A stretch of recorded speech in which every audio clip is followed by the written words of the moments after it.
Okay, we are recording now. Hi everyone, and this is our new session in our chatbot group, which becoming very, very popular.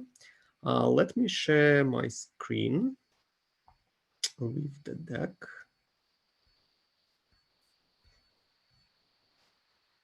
Okay, guys, can you see my screen? Yep. Okay, good. So today we have a very packed session, as well the few last ones. We have two presentations today. One from Peter about how we're moving from a chatbot to voicebot and what is the difference. And we have a presentation from Gail Miller about the real-world conversational AI. We like to call it stories from the trenches. And then we will be having a panel discussion with Gail, Daniel, and Peter. All our session today is about voice bots, and I don't think we had these sessions before, so this is something interesting, something new for us. As usual, I'd like to share the three pillars of our meetup. For those of you who just joined us, I think they are very, very important. The first, it's an open event. Openness is very important for us. We're all willing to share here, and if you have anything to say, just please say it, and we encourage our participants to become speakers and help us to make this meetup successful. And this is the meetup built by practitioners and for practitioners. The key goal here is actually to learn about what chatbots, what virtual assistants, what voice bots can bring to the table in intelligent automation, how to use it by practitioners. And because there is no like books about these topics, there is no best practices. Yes, we're all learning. What is important is to learn together, and this is how we can make it faster, can make learn faster, and basically become better and better.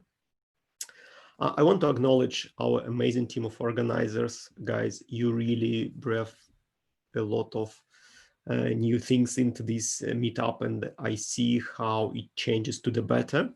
I'd like to thank EPAM to support our initiatives across APAC, and I want to thank every member of our community who invested your time. And this is over 2 hours of your time, guys. And if you come in here on a constant basis, it means we provide value, and we're really happy about that.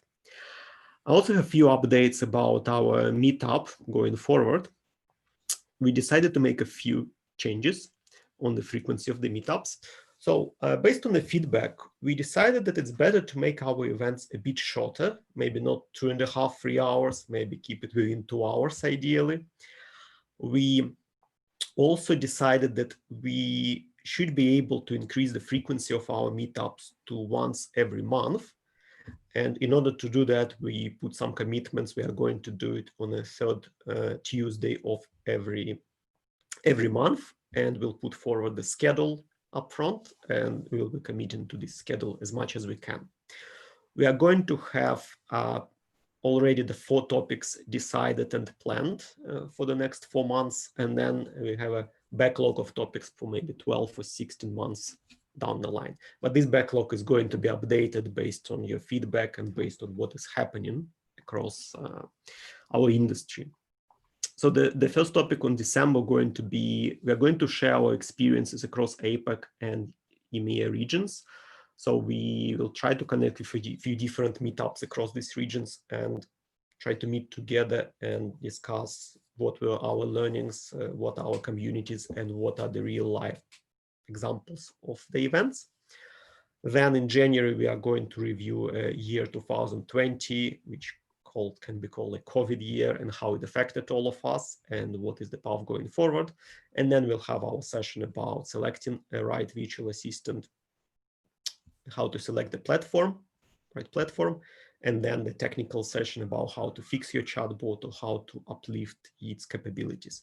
So I think it's going to be the amazing year for us, and I hope all of you guys enjoy this increased frequency. So this is all I have to say, and I'd like to give word to Peter, who is today's organizer of our event and going to lead it going forward. And I'm stopping share. Thank you, guys. Peter? Oh, am I on mute? No, I'm not. Excellent. So I'm going to give the first talk. So it's really aimed at transitioning from chatbot to voicebots, which is really aligned with this group because, as Pavel said, what we've been talking about so far is very much chatbots. But there is this very similar space, which is voicebots or automating with voice somehow. Let's kind of get into my presentation, if I can remember how to share the screen. Just a point of housekeeping as well. If you do have questions from the crowd, do throw them up in the group chat. We encourage you to chat amongst yourselves as well while this is happening, like you might do at an event or a function. We do have someone, I think Bora is going to be collecting all the questions as well and throwing them out to our speakers. So if your question's not answered, Bora will make sure it's answered at some point in time. Do use the chat function just to drop any questions you have. Back to you, Peter. Perfect. Thank you, Dennis. Okay. Oh, we have the poll.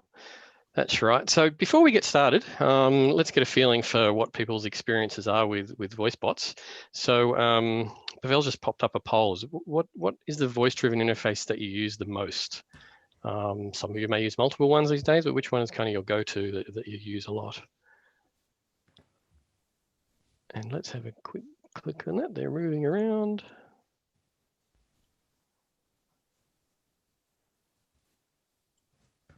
I'm not sure if I can vote, maybe because I'm presenting.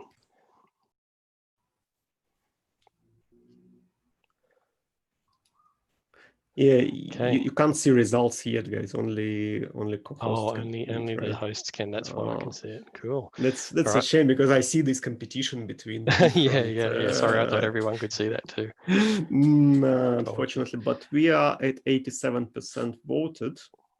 Yep. Yeah, I think it's more percentage than on US elections. That's good. So let me. I think that's probably looks pretty stable now.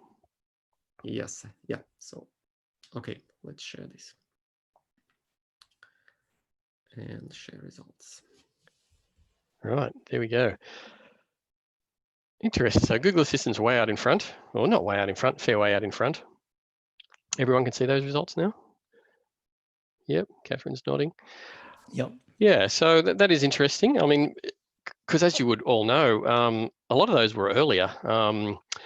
Siri was kind of really first out there. A lot of people have iPhones, but it hasn't quite opened up to the community as much as some of the other channels. Google Assistant, because you have it on devices and on phones as well, is quite common.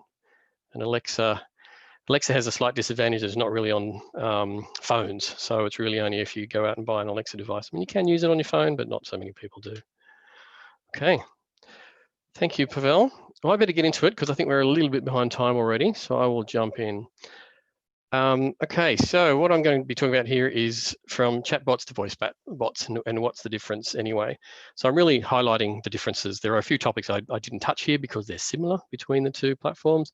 One of those is like persona for your bots. So I haven't really touched on that because your chatbots probably want a bit of persona as well. So I'm really highlighting the differences. So if you're working on chatbots and you're moving to a voicebot, I hope you'll get some good tips out of this. Okay, just who am I if you don't know me? So I'm Peter Nann, I'm the Senior Consultant with Cognigy. Cognigy is a conversational platform vendor with a multi-channel solution and a graphical development interface. So I've been doing conversation design for more than 20 years, so going back to the mid-90s. Worked on what we used to call natural language IVRs back in the early days, and what our definition of a natural language back in those days was if you could say 2 or more words together. So there were even some earlier IVRs which would just recognize like 0 to 9 and maybe yes, no. So they were not very natural. When we could do continuous sentences, we called that natural language, but the meaning of natural language has evolved over the years, really. More recently, been working on chatbots. So I did a stint with Woolworths, working on their Olive bot, which you may know from their website, and some voice assistant work on Alexa and Google Assistant. So on some of the projects I've done over the years with ComSec, Pizza Hut, NAB, Westpac, and Woolworths. Okay, that's me. So first, we'll just touch on a little bit of history of VoiceBots. So as I mentioned there, probably the earliest thing that you could really call a conversational bot was natural language IVR. Of course, they were rolled out with the promise of automating things on telephone calls. moving money between bank accounts was a very early floated use case. To be honest, they kind of, what took the wind out of the sails of that part of the industry was smartphones. So when smartphones came out in the early 2000s, a lot of those self-service tasks moved to those mobile phones, and things that we could have done on the telephone didn't eventuate as much as we thought. But those solutions, they were quite expensive and complex to deploy. I mean, you know, it was early technology. You know, you used to have to fill servers with, you know, racks and racks of these special purpose, you know, boards what are they called? DSP boards or telephony boards that were like, you know, up to $16,000 each just for these little boards that you dropped in. So that was an expensive way to build these things.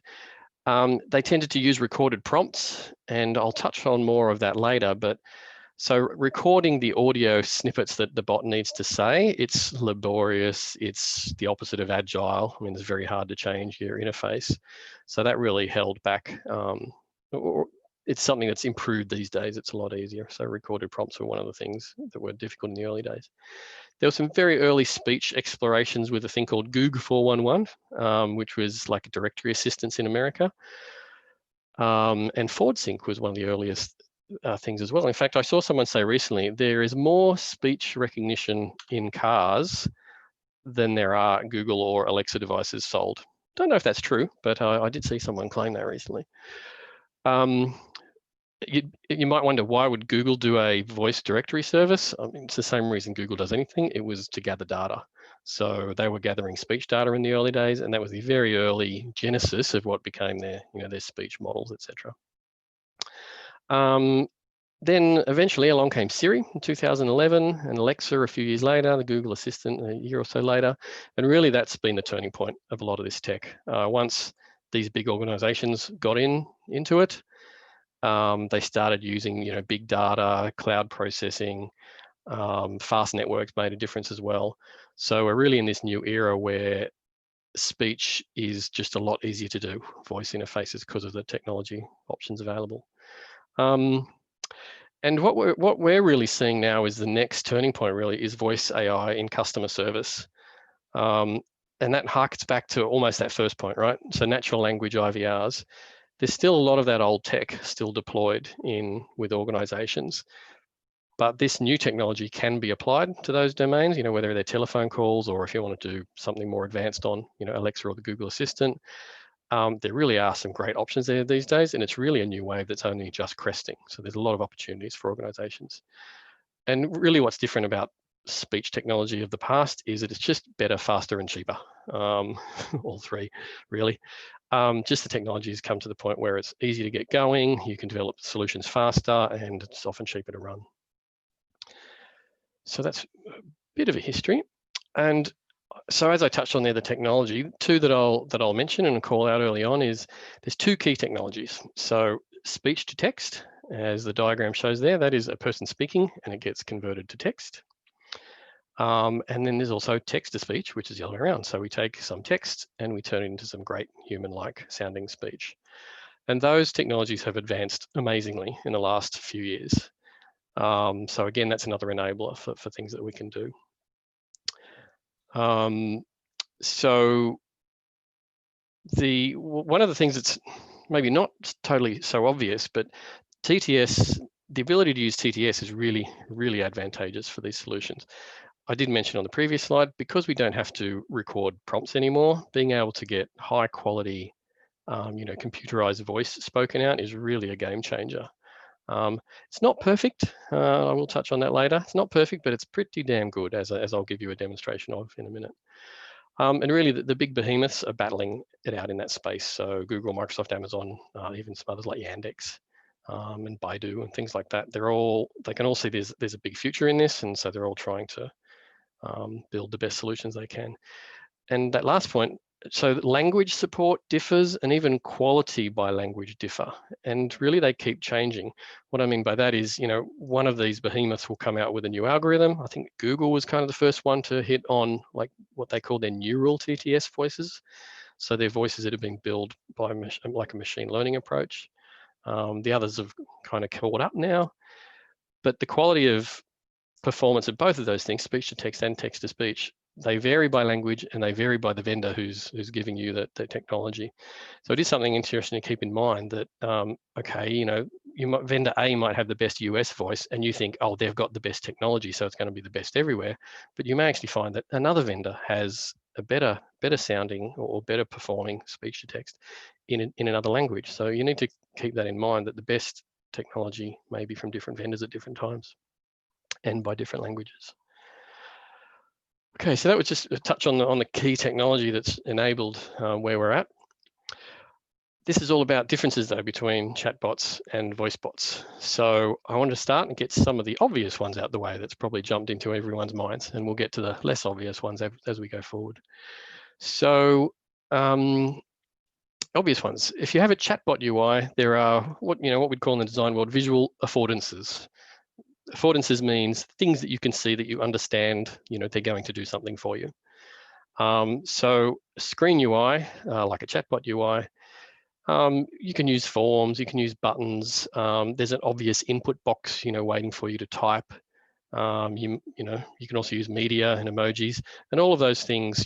If you saw a picture with an advertisement for a particular holiday or something, you would kind of know that you can click that and get more information. That's just how, GUIs work, really. So the screen gives you a lot of hints to the user about what they can do to interact. In a VoiceBot, the only UI option you have is spoken words. So your options are much more limited. Funnily enough, I think that sometimes that makes it easier because you don't have to make the decisions about, oh, what UI am I going to work with this? You've only ever got one option, so you don't have to make the decision. You have to come up with a set of words that communicates to the user and elicits the right response from them. And that's probably where the flip side is, where it gets harder. So coming up with those words so that they work optimally is really the big challenge of building a voice user interface. So as I said, you've only got spoken words. Interestingly, you do have some other angles to that though. You can kind of style the voice and you might be able to get a bit of emotion into it. And I say maybe on the right there because that's where some of the shortcomings of computerized speech, TTS, come in, that you don't have infinite flexibility on the timing or the emotion, things like that. Underneath that, timing, pacing, and emphasis equal structure. What I'm saying there is that it's not only the words, how you structure those words with things like timing, pausing, spacing. Those non-word things give structure to the audio, and that is actually really important for comprehension. You can take a sentence that doesn't sound very comprehensible and you can just tweak it a little bit, maybe use the same words and get get a better outcome. And this is where I was going to, let me just switch to, I'll click that admit so that I can get to this. Oh, here we are. Okay, so what I wanted to show you folks is a bit of an example of TTS. So this is where I hope my audio works. You can get to this page, anyone can get to this page. If you just Google Azure, as in, Microsoft Azure TTS, you will land at this page. And you can experiment and play with their TTS engine. So I'm using the US voice because the US voices are generally the best. Now tell me if you can hear this. Okay, that didn't even work for me. Someone yell out if you can hear it, by the way. I think Zoom might be playing with my audio.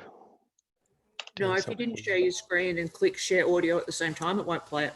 Yeah, I did click that because I knew I was going to be doing this. You can either write in this text box or paste your own text here. Did that work? Absolutely did. I got a shock.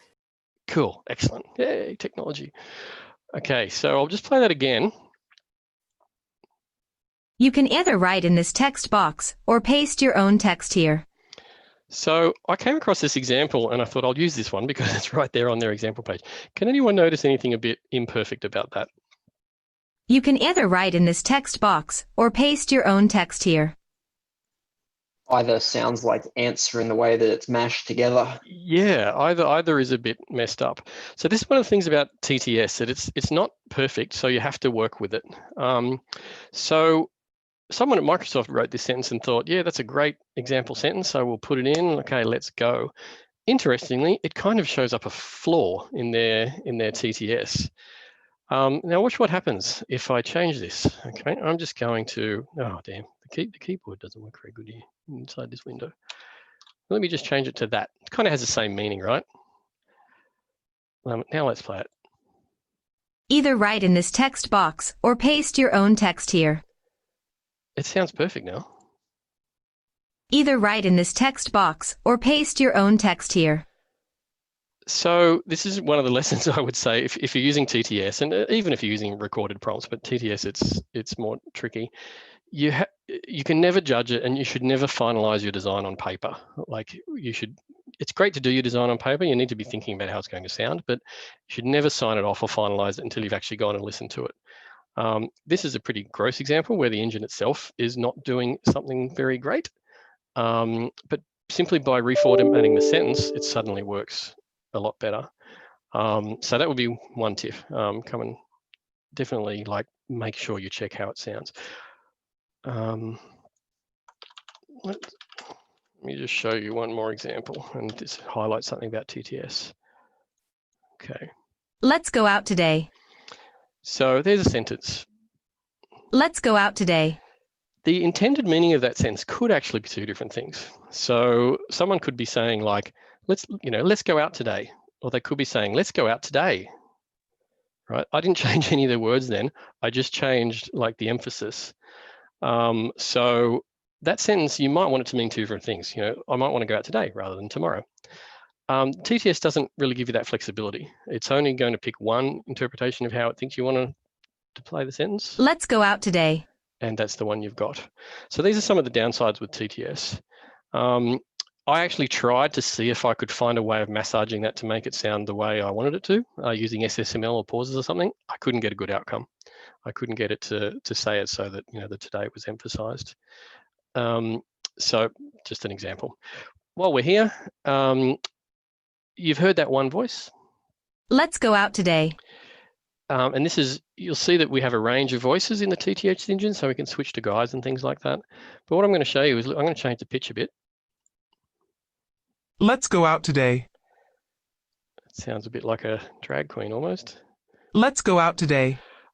So no, that sounds a lot like a different voice now, right?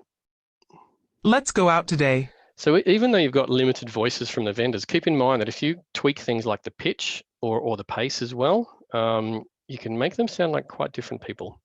Let's go out today. That's probably a bit too deep. Let's go out today. So depending on your demographic, you might want to tweak these a little bit. I hate to generalize so much, but if you had a younger demographic, you might want to speed it up. But if you had an older demographic, you might have more hearing problems or just not be as comfortable with technology. Let's go out today. So that might be for a young kind of demographic. Let's go out today. Or again, not being generous, but for an older demographic, you might want to slow it down. So I just want to give a quick example of the things you can achieve with TTS and some of the things to look out for. But I don't want to run over time, so I'll get back to the presentation. Feel free to ask any questions about that at the end. Okay. Right, so there's a few things through this pack that if there's anything you take away from it, these are the things I'd like you to take away from it, and I've noted them with stars.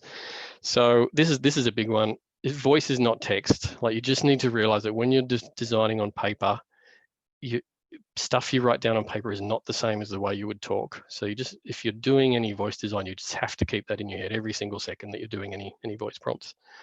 And look, just to point out that this is true, there are important differences. Think about how you would talk to someone versus how you would write them, like a letter or an email. It's just different. It's inherently different. So if you think in text doing your design, it will be non-optimal. So you have to be thinking about how it will sound, That's really an essential skill that hopefully you will build up after a while. But before you get to that point, I would just say that never judge a design on paper. Always listen to it before you pass final judgment. And that's what I've said down the bottom. Don't make a final decision until you've heard it. And that's actually hard to do in a lot of team processes. They're like, no, we've signed off on that. We've signed off on these prompts, so they have to be this now. But you just can't let that happen in your team. You have to wait until you hear it, and then you have to be able to say, oh, that doesn't sound right. So we'll just revisit it and what would sound better in an audio channel. So that's one big takeaway. Something that's unique about voice and different to chatbots is, like we showed in this video here, with voice, it's transient. Like you miss it and it's gone. So, and that's just not true in a chat UI. In a chat UI where you've got the chat on the screen, you can reread it. It's random access. So if a person wasn't clear on a piece of information the first time, they can go back and have a look at it again. And this is a pretty big difference with voice. People will miss content that you say in a voice UI. So what you've got to do is make the prompts as good as you can. Well, define good, but as good as you can, so that you just minimize how much people lose in the content. So really important things in voice UI is to consider the length of the content. If it's too long, they're just not going to remember it all. The complexity, how much complexity is in there that you're asking the person to absorb. The sequencing of it. If you think of the way you put information in order, it can really change how easy it is to understand. Just the clarity or the ambiguity of the content. If people are going to get to the end of it, even if they heard it accurately, and if they're going to go, hang on, but what does that mean exactly? Then they're not going to be able to progress from that point. So you really want it to be as clear as you can get it. And also often overlooked is time for comprehension and decision making. Like people cannot instantly answer questions. Some they can, what country were you born in? You might be able to answer that quickly. But if you start asking things a bit more complicated, people cannot answer instantly. So there are ways in the sequencing of the prompt to help with that. Like you don't give the key piece of key information right at the end, because that minimizes the amount of time they've kind of got to respond. So if you can put the key information a bit earlier, that gives them time to think about it. One classic example of that is just a really common confirmation, like, did you say 1, 2, 3, 4? That's a really simple example. They probably know whether they said 1, 2, 3, 4, but you're giving the key information right at the end, so they have to make a decision straight away as to whether that really is what they said. Like they might have been reading it off paper or something, so they might have to go and reread it to make sure it's right. So classic way of fixing that is you say, often you just say, okay, 1, 2, 3, 4, is that right? So you've just given them that extra second and a half with the is that right to actually comprehend the numbers that they heard and make sure they are right before they answer yes. So there's tricky things like that, and just helping people comprehend. And this is putting together some of those things I just said, just an example. So if you were giving someone some help, click the more details option in your account view to see your BSB number. Versus to see your BSB number, go to the account view and click more details. It's almost exactly the same content, but I hope you'd agree, if you think about it, the second one is going to be easier for people to comprehend usually, because it's kind of in a chronological sequence. It's starting with, okay, what you want to do. Okay, so to see your BSB number. So if someone was listening to this, they'd be, oh yes, that's what I want to do. So then go to the account view, comma, and click more details. So even the comma helps, because it breaks it up into 2 steps. Go to account view and click more details. If you try to do that same sort of processing on the first one, it's really hard. You have to flip that whole thing around in your head to figure out what's going to happen. And whoops, sorry. And I see this all the time, even in text interfaces, and I don't like it. You shouldn't include the thing at the end about what you want to do, because when the person's hearing those first 5 or 6 words, they're not even sure yet if they should be listening to that, because they're not even sure if this bit at the end is really what they wanted to do. So sequencing helps with comprehension as well. Some other ways your content will be judged differently.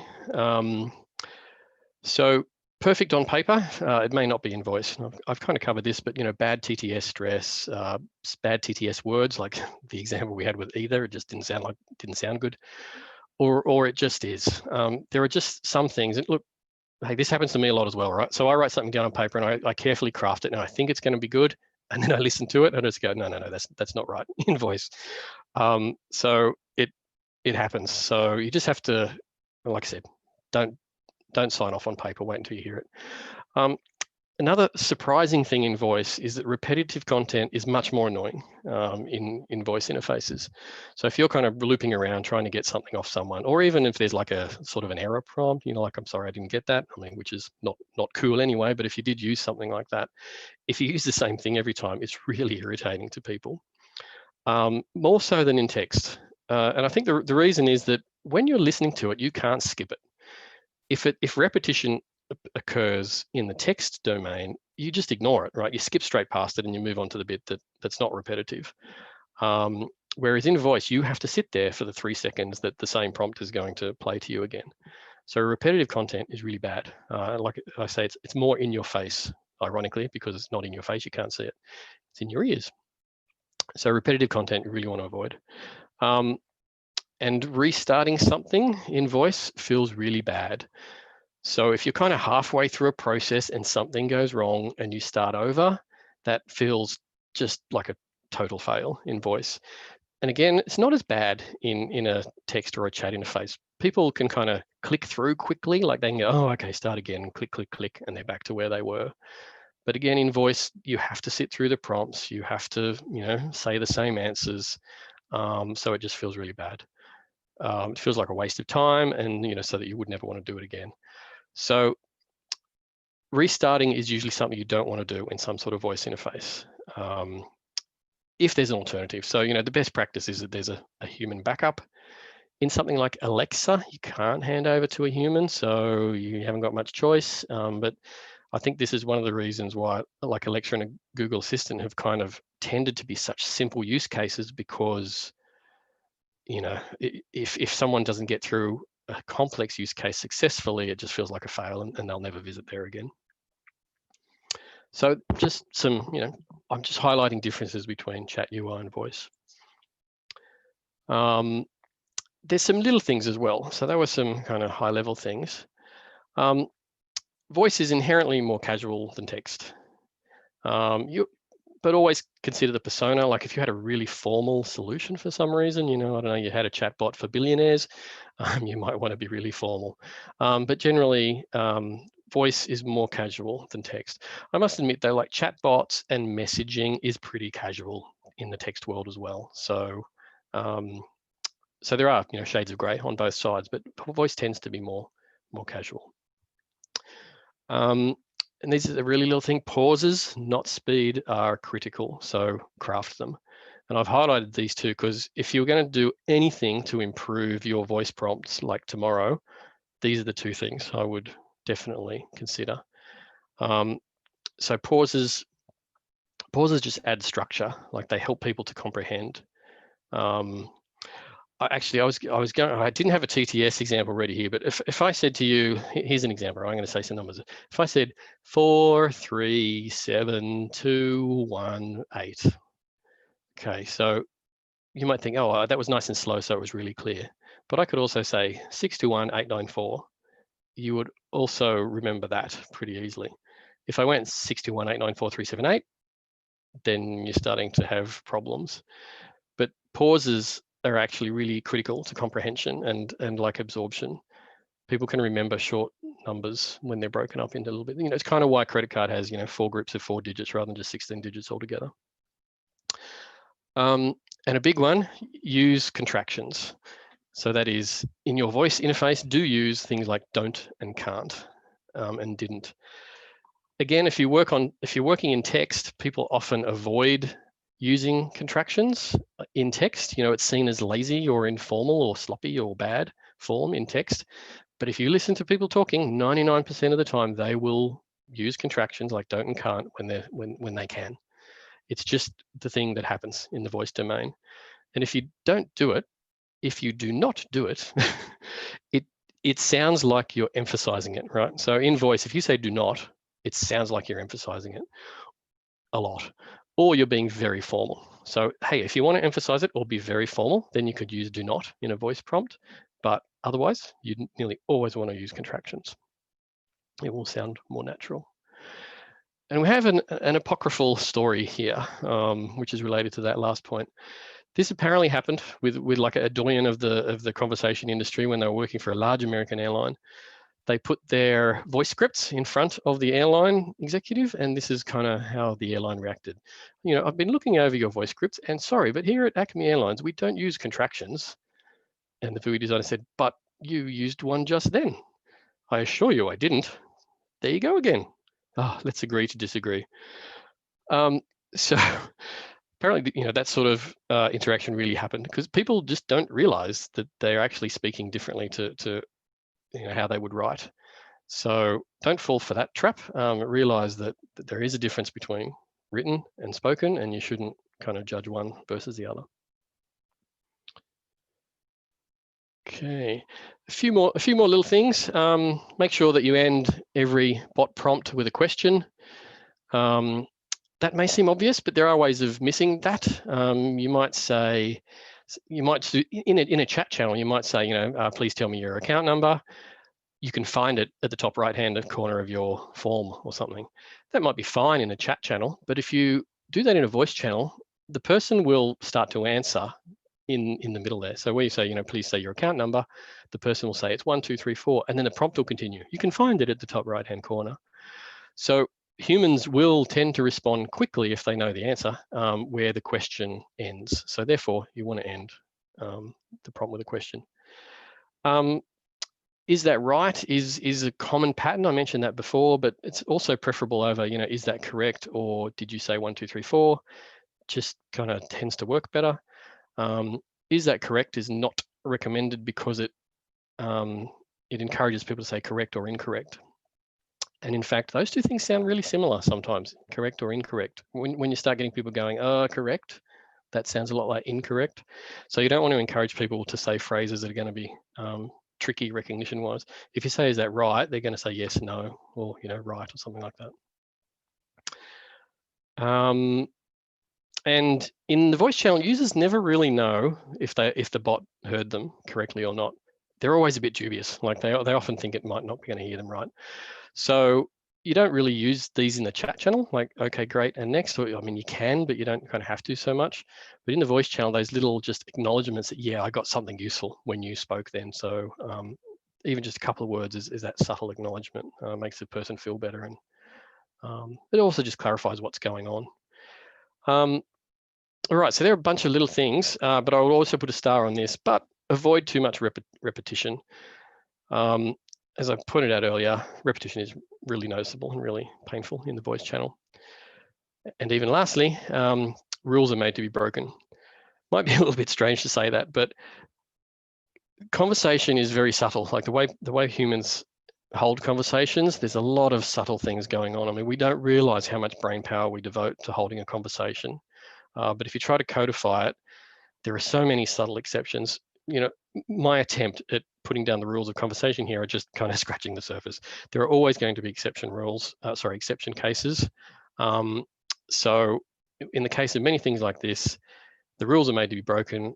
Don't probably break them willy-nilly, like unnecessarily. Like I would say that you should have a reason to break the rule if you think you're going to break a rule. And one of those might be, you know, I might want to switch up instead of saying, is that right? I might want to switch up to, is that correct? So that it's less repetitious. And I might want to use it in a place where, you know, we're really likely to get a simple answer so that we don't have issues with recognition. So that's a bit about rules are made to be broken. Cool. So here, I just want to show you that as much as I've just highlighted that there are all of those differences and things you should keep in mind, what is lucky is that we're now in an age when dealing with these differences is easier than ever. So building, you know, a chatbot versus a voice bot, things are much easier these days. So I'll give a quick demonstration of that. To get to the right window. Cool. So what I've got here, this is actually the Cognigy platform. So this is who I work for at the moment. So Cognigy is a chat platform. I've actually pre-built this because I knew I'd be running really short of time, so I didn't want to build this for you guys on the fly. But what I have here is a flow that kind of, you know, has a chat interface. So hi, it's welcome to Pete's Pizzeria. How can I help you? I've made some little buttons here with dine in, takeaway, and then we wait for user input, and we kind of say which one they chose. So we echo back whether they did dine in or takeaway. So that will work in the chat channel. And if I have a look at that, if I kind of refresh, it's starting the chat. Hi, welcome to Pete's Pizzeria. How can I help you? Dine in. Now, and it says here are available times for a dine-in booking. So that's what a restaurant thing might do. So we can use that same flow in the voice channel as well. And all I've done here, oh, sorry, what I want to highlight, this interface won't work in voice, right? I mean, it might work if we could understand any answer to this question, like, you know, do you sell, you know, banana sausages or something? But if we want to constrain the user's response, we need to give them a hint of what we're doing.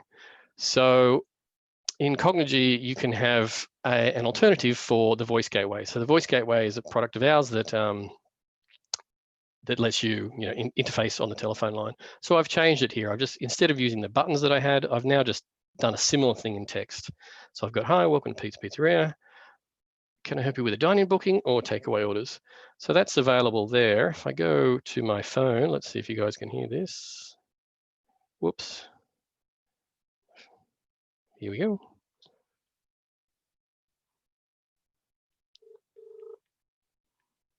Hi, welcome to Pete's Pizzeria. Can I help you with a dine-in booking or takeaway orders? Dine-in booking. Sure. Here are our available times for a dine-in booking. Right, so there you go. So a very, very basic voice interface, but just as easy to build as a chatbot with the right tooling. And yeah, so obviously I've got a very small NLU model in here, and it's the same NLU model as to whether it's text or speech. So we've got a dine-in intent, which takes a few phrases, and a takeaway intent, which takes a few phrases. And by building that, I can get a behavior on both a chatbot and a voice bot. Cool. All right.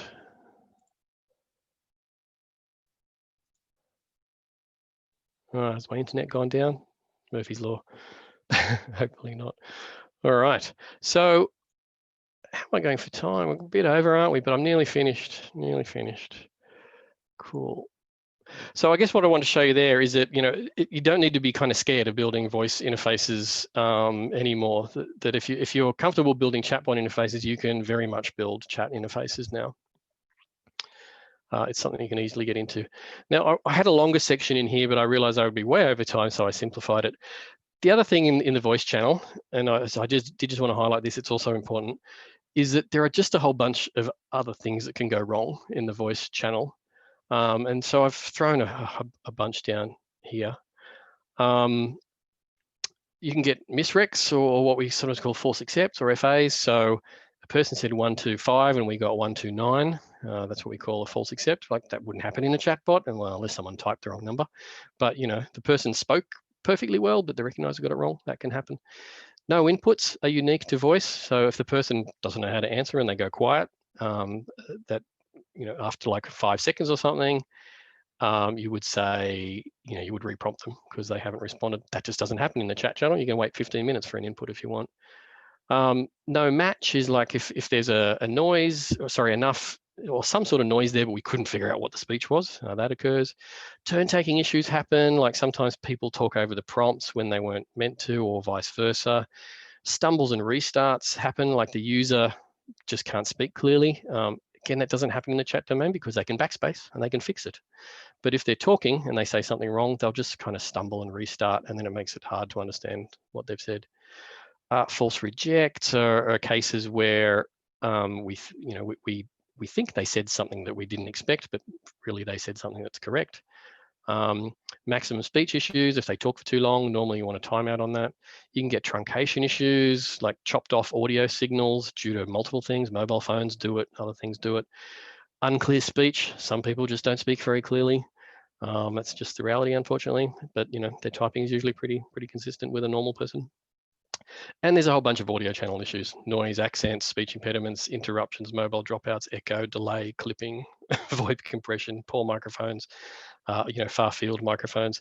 There's just a whole lot of issues that make the audio signal worse and hence harder to recognize.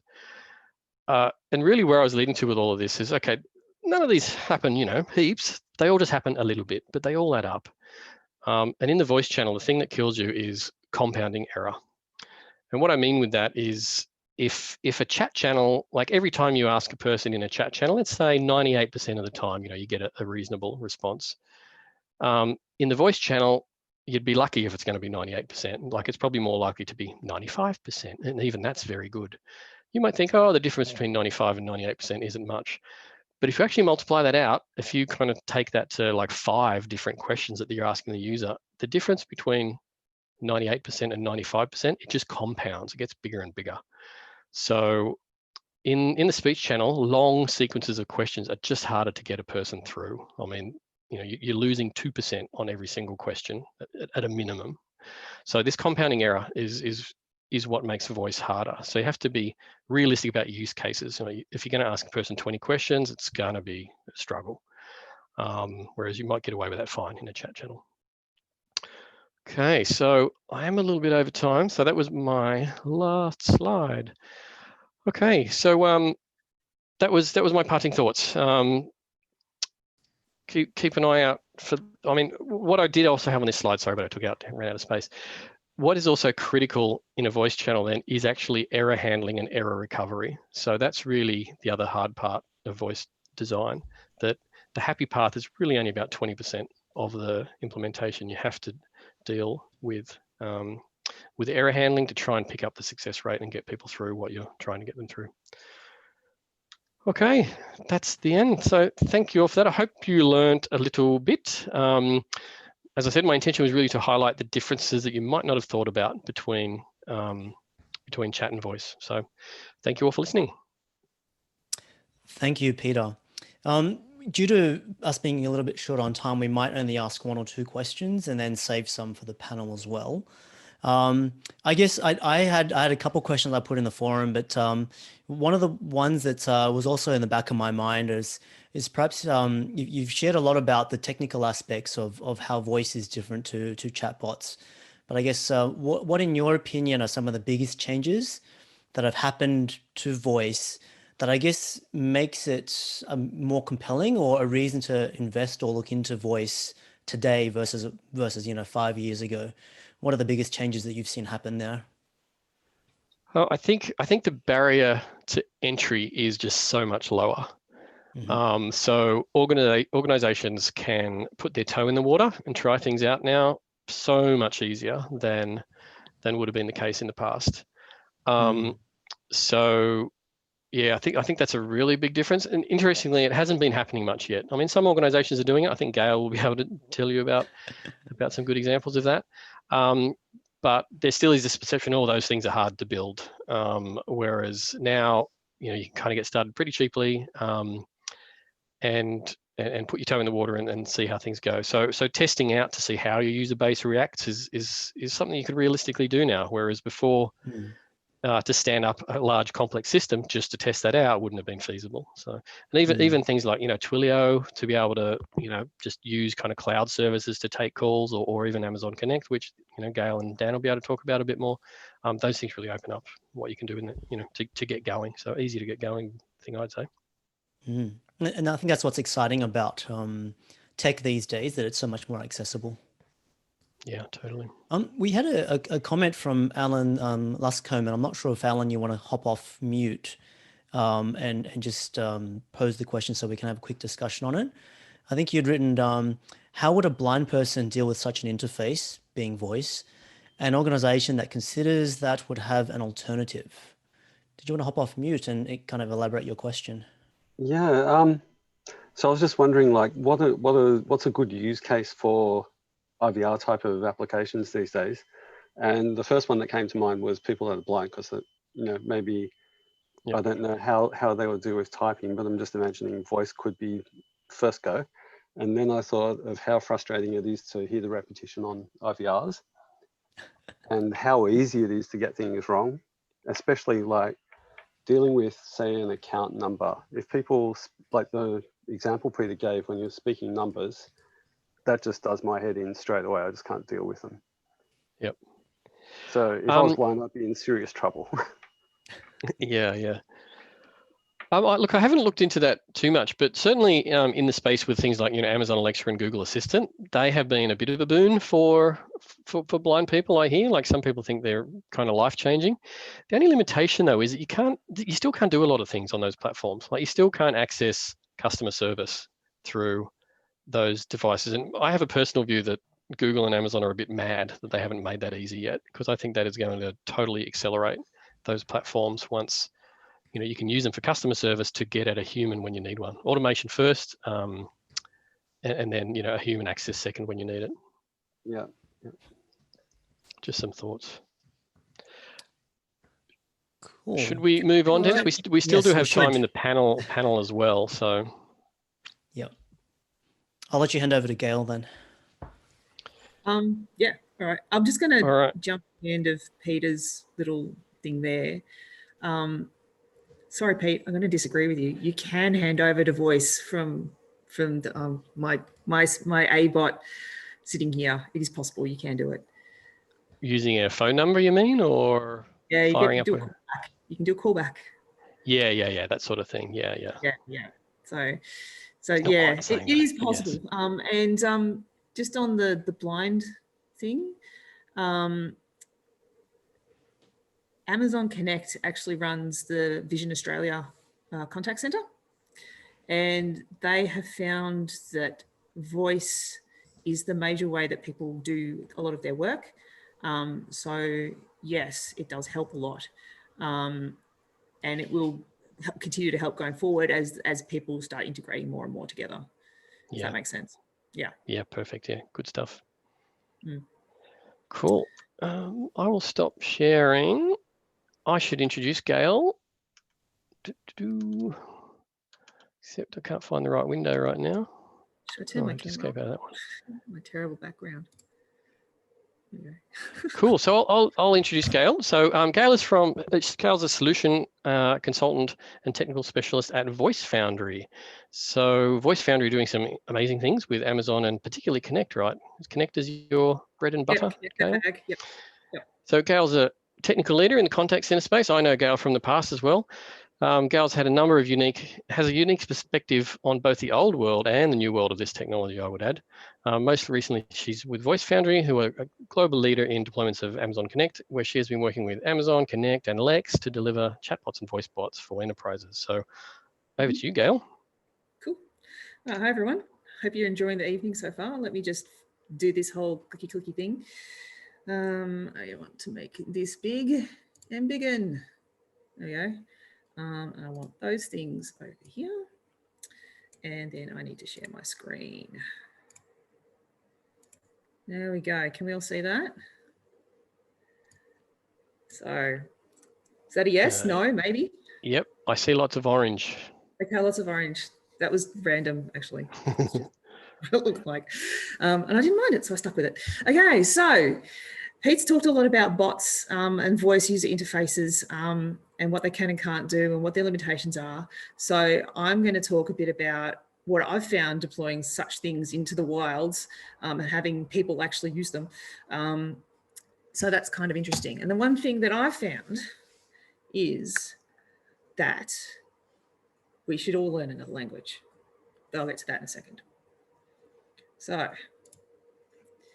just quickly about me. I mean, Pete's just introduced me already, but I work for VoiceFoundry and I do Amazon. I do AWS. That's what I do at the moment. I do have a rather large history in other CTI and telephony products, including Genesis, Twilio, IPFX, which is now called something else, and Avaya, and just VoIP in general, and SIP, and a whole bunch of other things. I've been around for about over 20 years now. I'm feeling old. Yeah, so that's me. And I build contact centers from start to finish, all of the lot, which includes chatbots and voice and work delivery and email and integrating with CRMs and integrating with any kind of crazy API that people want to use, or that old, you know, Microsoft Access database that they're still using. We still need to be able to get data out of that and make decisions based on it, all that kind of stuff. So that keeps me busy. It keeps me up at night too. But at the moment, I'm doing Amazon, and it's fun. It's good. I do a lot of Lex work, and out of that also I do a lot of ABot work, which I'm not going to say that magic name because I've got one sitting next to me, and it will try and do things if I speak to it. So it's going to kill the ABot, okay? And I do voice user interfaces and chatbots as well. Okay. How many ways can you ask this question? I still haven't mean the same thing. Lots and lots and lots and lots is the answer. So I can think of lots of ways. These are just the ways I thought of in like the first 30 seconds that I wrote this slide. You can ask this question, how many ways? How many different ways are there to ask this question? How many different ways can you ask this question? How many different ways are there to ask this question? This question can be asked how many ways? This question can be asked by you in how many different ways? All means pretty much the same thing, right? So how do we deal with all of this? I mean, you guys already know that we have all of these different ways to answer questions, and we need to parse all of this information that's coming back. And it doesn't actually matter at the moment if it's in text or if it's in voice, because as Peter quite lovely put together, a lot of the text, speech to text translation is actually quite good these days. The bigger environments, your Azure's, your Amazons, your Googles, all of those places, they have massive, massive, massive server farms to process all of this information for you. Previously, you'd have to buy, as Pete said, you'd have to buy like a $15,000 translation piece of hardware that you had to put in a computer in a server farm somewhere yourself that you owned. And it made the barrier to entry extremely high.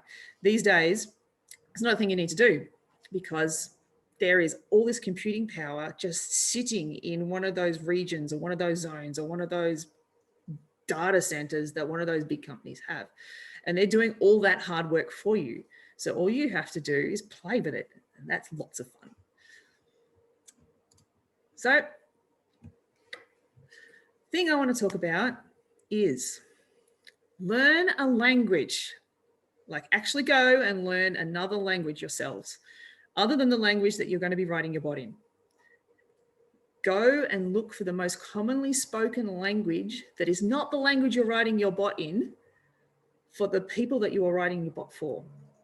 Understand the grammar of that second language and apply it to your bot, because people are going to come in and they're going to say things in the most bizarre ways, and it's going to be correct, and you're going to need to be able to understand it. Okay? So it's really super, super, super important that you'll go and learn another language. So here's some statistics, because we all like statistics. So this is from the last census. This is the people who answered the census saying what their primary language was and how well they speak English, or Australian, really, because we don't speak English, we speak Australian, which is even worse.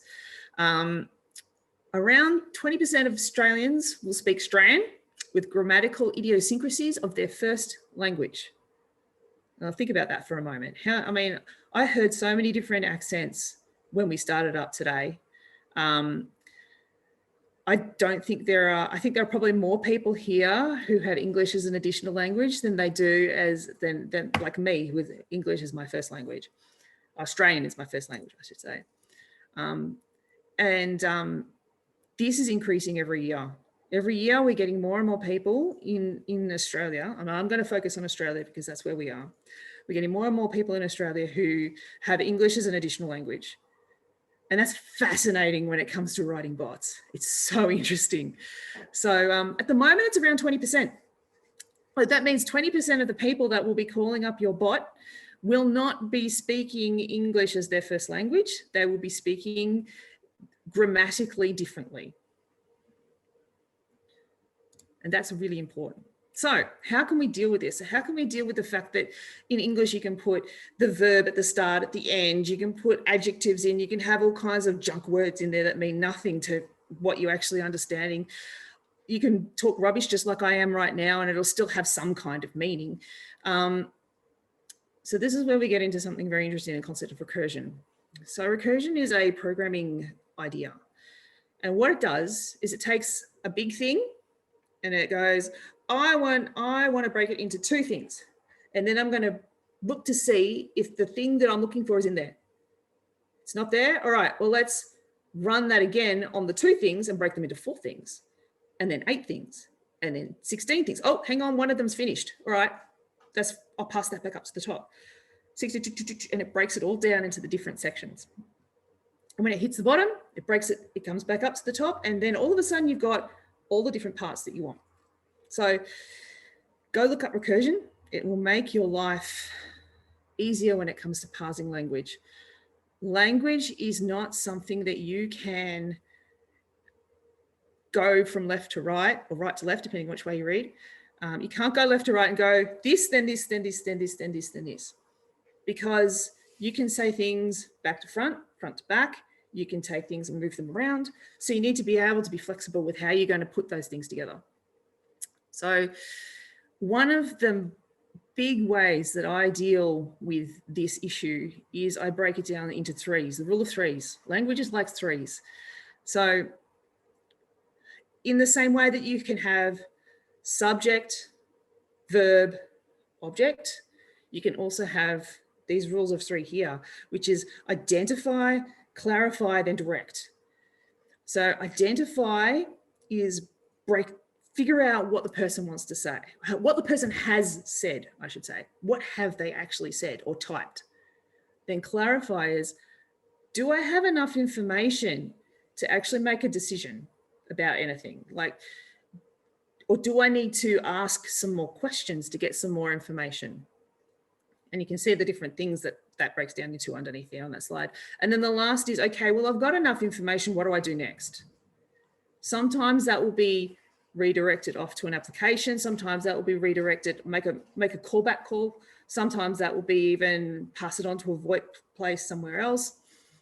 Sometimes it will be, let's run the bot again from the top. But let's remember what they've already said. So we can continue a conversation but without having to actually string out the entire tree in the bot. So you just have it go round and round in circles. Okay. And that will make your bots smaller. It'll make them easier to run. If you can get your head around the idea of memory and bot memory. So you just run it again and remember what they said before. Okay. So we'll come back to this. I'll give you an example and I'll show you how it can work. All right. So this is Maria Sophia. So Maria Sophia moved here recently from Venezuela to Sydney, pre-COVID, obviously, because you can't do that now, to live with her daughter and granddaughter, who are pictured there. Lovely. And they are on their phone and they are talking to, they're going to talk to a voice user interface.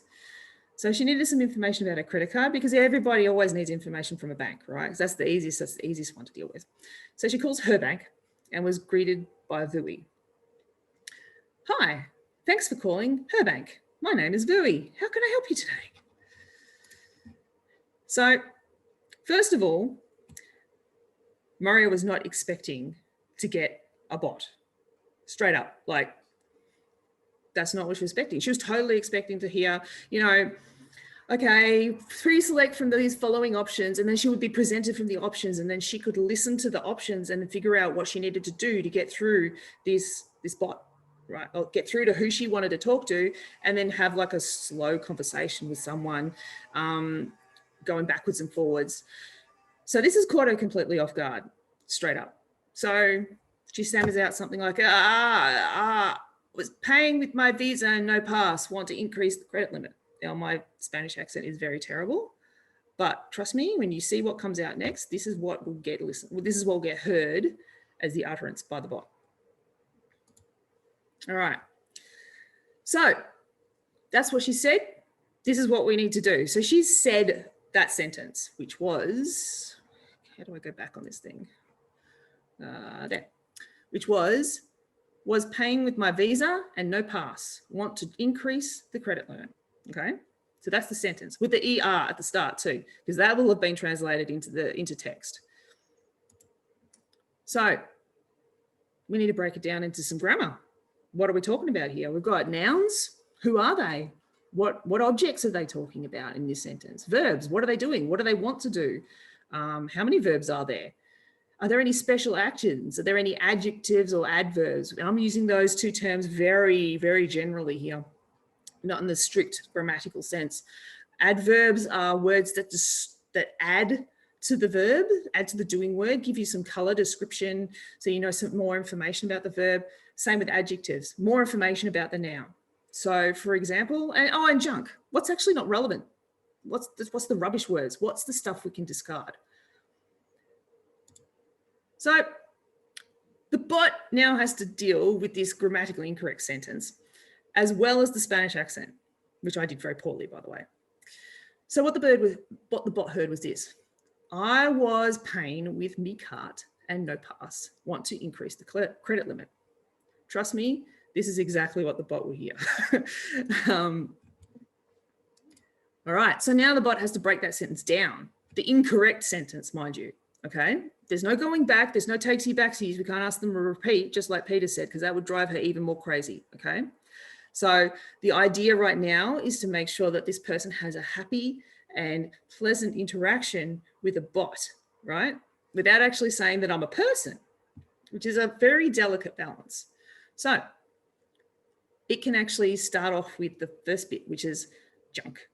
I was paying with me card and no pass. So that's extra information. Usually people put that extra information at the start of a sentence so that they can think about what they actually want to say at the end. Humans, and I really suggest you go and do some reading up on psychology of how people talk to each other. Humans have a tendency to not say what they mean first up. They will say what they mean second up or third up, and generally when probed 2 or 3 times. If anyone's done any active listening exercises or any of that kind of stuff, I thoroughly recommend you go and learn about active listening and apply the principles to your bot. People do not say what they mean straight away. They will say it the second time or the third time after you ask them. And there's a balance between prodding and getting the information. And it's not easy. So she said some stuff up front to buy herself some time to figure out what she needs to say back. I was paying with my card and no pass. So now she's telling a story. So what she wants to do, the subject, is she wants, it's her. And the verb in this case is to increase. She wants to increase something. The adverb is her credit limit. So the description, the thing that she wants to, the description of the increase is the credit limit. But we don't know what the adjective is and we don't know what the object is. Because we don't know, because that ended up in the junk section, right? With me can't. We're not sure. So next, we know now that we have got what we call an intent. In Lex, we call these intents. So once we've broken that sentence down into some information, we can quite confidently say we've gone into an intent. And in that intent, they'll have things called slots. And that's what we're trying to fill up back here with these things here. These are all slots. So you can actually grab pieces of information and then do something with them later. And then we'll see how we go on that one coming up. So the next, because we don't have all of the information we need to clarify. So do we need to go back, identify? Do we need to start again? Do we need to rephrase the question and try again? Or do we need to refocus and ask some questions? And is there any, can we tease out some more information from this person? So that's this second section that we need to deal with. So after they've said something, we parse it out, we break it into, we figure out an intent based on as much information as we can, usually based on pattern matching. And then we work out how much we need to finalize to get to the end, to figure out what what we need to do. What is the purpose of this bot? So the bot decides that it needs to ask some questions to figure out what it's missed.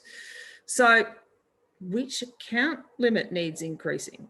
I mean, we can make some assumptions about this because we know they're calling about a bank, so it's got to be an account, right? It's not going to be anything else. And like I say here, there are some hints in junk, but we have to be sure. My card sounds very similar to my card, could be my card.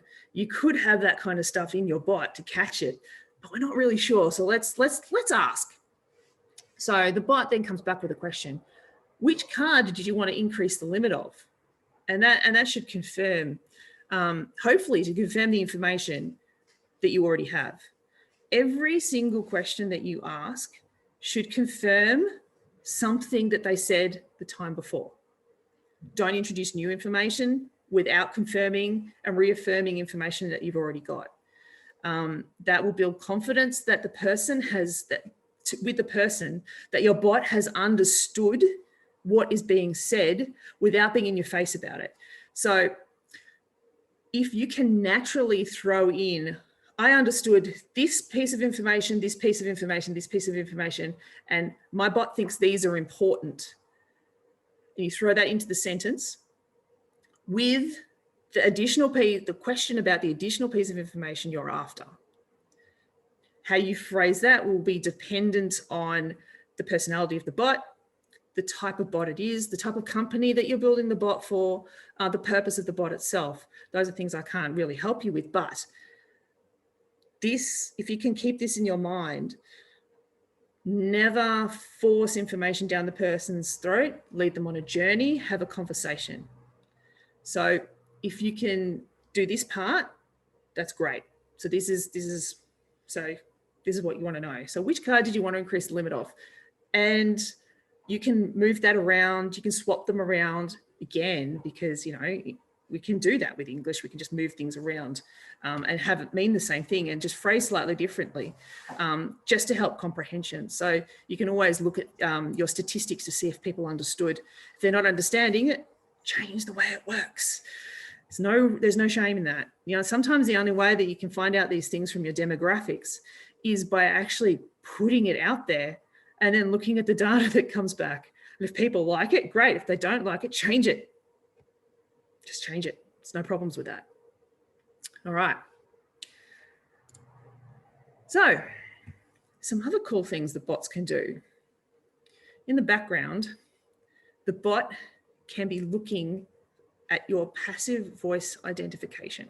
So it can be taking those recorded utterances, passing them off to another application that has your voice signature somewhere. And when it has enough information, it can pass some information back to that bot to say, oh, I now know that this is Maria Sophia. Her bank account number is this. Her credit limit is this. Her credit card is that. Bang, bang, bang, bang, bang. Also, if they've made a phone call, that can be based on their CLID, so their phone number that they've called in on, or if they've used an app, so like the A-bot or something on their phone. If they've logged into an app, you can grab that information already as well because they're authenticated. So having your bot integrate into the systems gives you a lot more power and a lot more ability to have meaningful, structured conversations with people. So keep that in mind as well. So personalizing people's experience is really, really, really important. All right. So what do we do now? We need to figure out what we need to do next. So we'll just go to the next slide on this one. Oh, did I skip one? No, I didn't.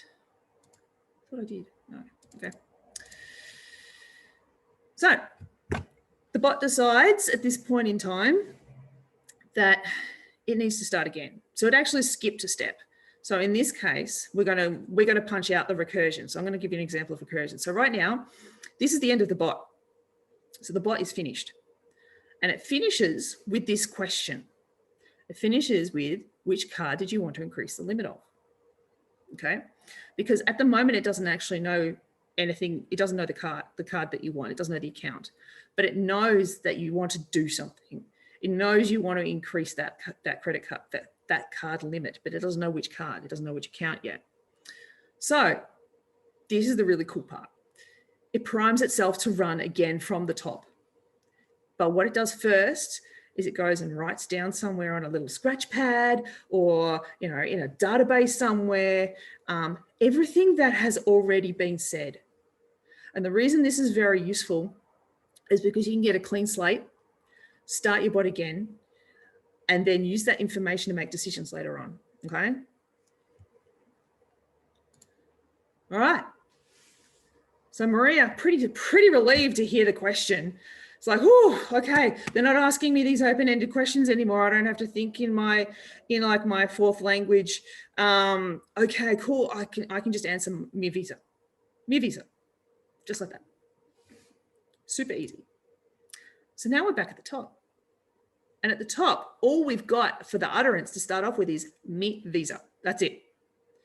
So you need to make sure that your bot is handled and designed to take utterances as well as full phrases. Okay.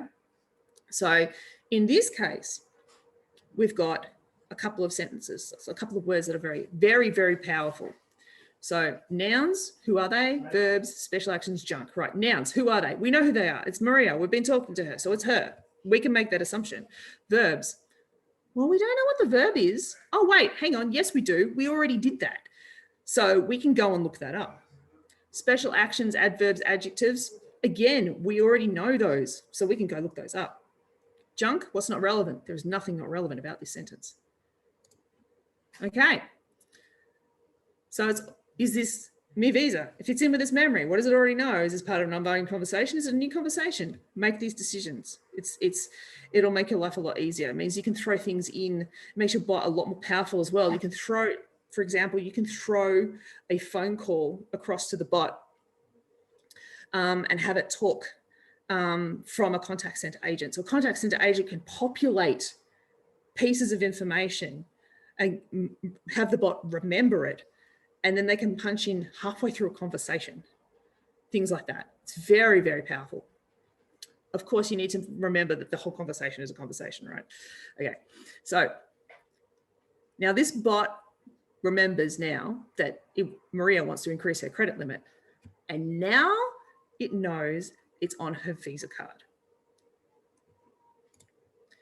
So is there anything more that we need to know? Do we need to clarify? Do we need to reframe? Do we need to refocus? Do we need to regroup? Do we need to blah, blah, blah? Do we need anything? Do we need any more information? I don't think so. I think we're good. So this is what we've got now out of all of the utterances that have been said. So we've got junk. We've got, I was paying with me card and no pass. We've got want. That's the subject. That's Maria. So that's her. The verb is to increase, and that can be translated into these kind of slots, okay? Increase. Adverb, the credit limit. So we can like smoosh that down into just something a little bit easier, like credit limit. Adjective, visa. I mean, it could be a different account type, but the describing word for the object is a visa, and the object is implied, which is a credit card, okay? So there's some tricky stuff in that sentence. So it's not just straightforward. So in some cases, this might be my mortgage account. It could be my higher superannuation account. It could be the green car. Do you know what I mean? There's all of these different adjectives and objects that you can put together. And there's also adjectives that imply the object. You need to be careful about that sort of thing as well. At the end of the day, this is all coming back down to language. And it's got not so far yet to do a lot with actual bots itself, but more about how people speak. And then you need to work around that. Okay. So now we've got all of that information. What do we do with them? So the bot now has finished some of its checks in the background, and it says the following. Maria, I can see that you're pre-approved to increase your Visa account limit. Would you like me to start that process for you? And Maria has a heart attack. Like, She did not understand that big block of text at all. So if we go back and have another look at it, whoops, hang on. It's a lot of words, right? There's a lot of words there. I can see you are pre-approved to increase your visa account limit because it's gone off and it's trying to be helpful, right? This would normally be if you're a designer, you might think this is a helpful thing to do. Would you like me to start the process for you? But Maria's like, care? What you said? I don't understand. She's freaking out. It's like, I don't understand that wall of text. So now the bot has to parse a freak out. So again, we go back to the same processes. We break down the sentence. What has she said? What are the verbs? What are the nouns? What are the special actions? What's not relevant? So let's break it down. The bot parses the new information in a different memory section. So key, it's translated care as key, okay? Subject, we don't know. Verb, said. What is the adverb? The adjective, there wasn't one, and the object is you. Because in this sentence, I'm talking to the bot, what you said. So now the bot's like, okay, I guess we need to figure out what's going on there. So in that situation, the bot was expecting a yes/no answer. Because the answer to that question was yes or no. Do you want to proceed or do you not want to proceed? So when it was presented with that kind of garbage, almost garbage to the bot, it will clarify with something slightly cleverer. So was that a yes, start the process, a no, please don't? Or do you want to talk to someone about this? Okay. And again, those are your logical progression of options. Whatever you say first is what they will remember first. And it's probably the most likely, option. Present the most likely option first. I actually recommend having barge in because in a lot of cases, the voice quality of our 4G/5G COVID inside phones is actually quite good. So the quality that you're going to get through to the translation piece at the other end for the larger places like, well, especially Amazon, because that's the one I know, is excellent. The voice quality is excellent. It's very unlikely that you're going to get dropouts these days. I'm not saying it doesn't happen, but it's much less likely to happen. So allow the barge in. Watch your bot to see whether or not it actually works. If it doesn't work for you, then turn it off and rephrase your questions into shorter ones. Otherwise, have this kind of thing. But you need to experiment with that on your own because everybody's user base is different. So, for example, I wouldn't recommend this for an IVR for tradies who are out on jobs. Background noise would be too much. But for somewhere where your users are going to be in a quiet environment when they're calling, yeah, have barge in, totally do that. It is completely dependent on your user base. Who is calling? What are they calling about? And what is the genre of the bot and what's the purpose of the bot? So all of these things come into play when making these kinds of decisions. It's really, there's no one size fits all in this situation. You've really got to analyze what's around you. So the bot replies with this. And Maria hears something she recognizes. She hears the words talk to someone and she recognizes those words and she latches onto them and she says, see, talk to someone. So this is a psychological concept of mirroring.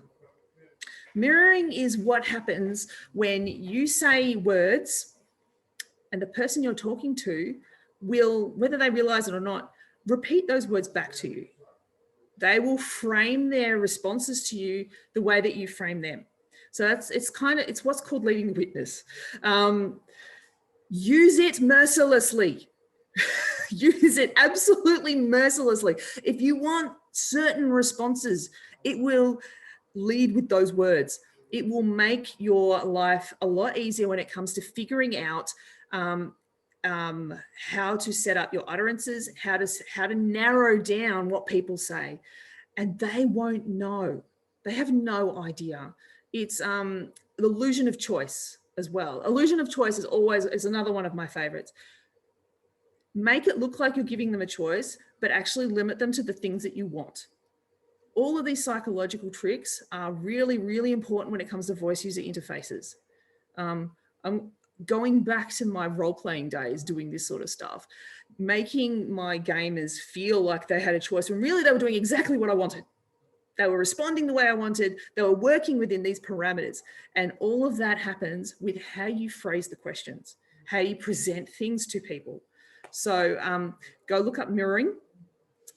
It's a psychological phenomenon where you use these, just phrase things in certain ways and people will parrot it back to you.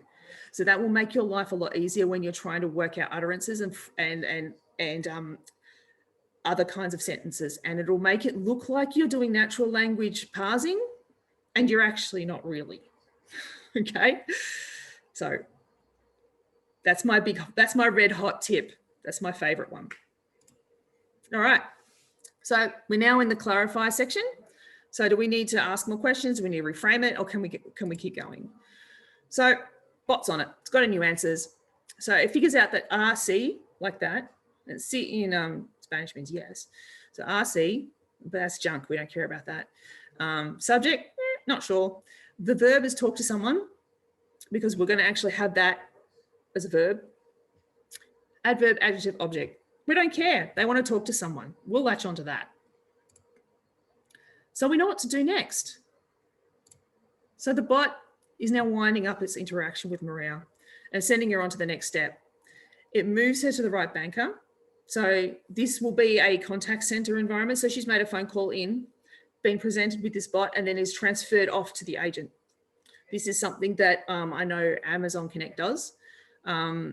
So I'm not sure about the other ones, but what happens is you just like a normal old IVR, you just plonk your bot in the middle, boop, and it just plays it for you, and it does it. And then it just pops you out the other end, and you keep going down your path, and you end up at a banker. So now the other thing that's happened here is it knows all about her, because the CLI came in, so we could look up stuff on her phone number, her mobile number, because I mean, really, everyone's mobile number is unique to them. They carry it around with them everywhere now. So it's quite likely that that's her number and that's her. So, but they needed some extra information. So they did some passive voice in the background to identify her with a voice signature. And then they did a lookup in the background. And this is what all the bot's doing in the background, right? So this is all the bot working, gathering all this information while it's having a conversation with her. So there's a balance between having a shorter conversation and getting them resolved versus having enough information to make decisions. And that balance is difficult to maintain sometimes. So it finishes off the conversation and says, okay, I will pass you to someone who can help you with your Visa card limit increase, Maria. Okay. So it's reaffirming, I mean, that sentence is not the best, but it's reaffirming what it knows. It knows that she wants a Visa card limit increase. It's telling her what it's doing next. So it's moving her to someone else who can help her, because the bot can't help anymore. And it's also tried to personalize it by saying her name, Maria, right? That's a nice touch, right? And again, Maria has a freak out. She hears her name. She didn't put her account details in. She hasn't verified herself. All of those usual things that people need to do when they're calling up. And she hasn't said her name. How does this thing know my name? So she's just had a complete freak out again, right? So you got to be super careful with these things. So she's like, she is now agitated when she's talking to the agent. She's concerned, she's upset, she's not sure that everything has happened. And how on earth did anyone know anything about me? What is going on? I don't feel comfortable. I feel unsafe. Okay. So, moral of the story, if you don't know a second language, go and learn one. if you don't know the next most populous language of the bot that you're going to be writing, go and do some research on it. Go and find out who your users are, who your users are going to be. And then try and then call up another VUI like that with that information in your mind and see what they're like. See if I didn't understand English that well, would it be easy to understand? Would it be hard to understand? Are the questions that are being asked of me simple to answer? Are the questions being framed in a simple way, but not so simple that you like alienate everybody, your 60% of users? So there's this balance. Okay. So I think that's the end of my talk. I think 37. I think that's the last one. Yeah, it is. Yeah. So that's me. Go learn extra languages. Go learn grammar. Go learn grammar of English too. It's important. Oh God, I hate the grammar in English. Yeah, thank you very, very much, Gail. That was awesome. That was absolutely fantastic. I definitely learned a lot. Took really a lot away from it. Luckily, I speak a second language, so that's why my English is a little bit worse off. So that works out well. I always so you've test been a great VoiceBot engineer.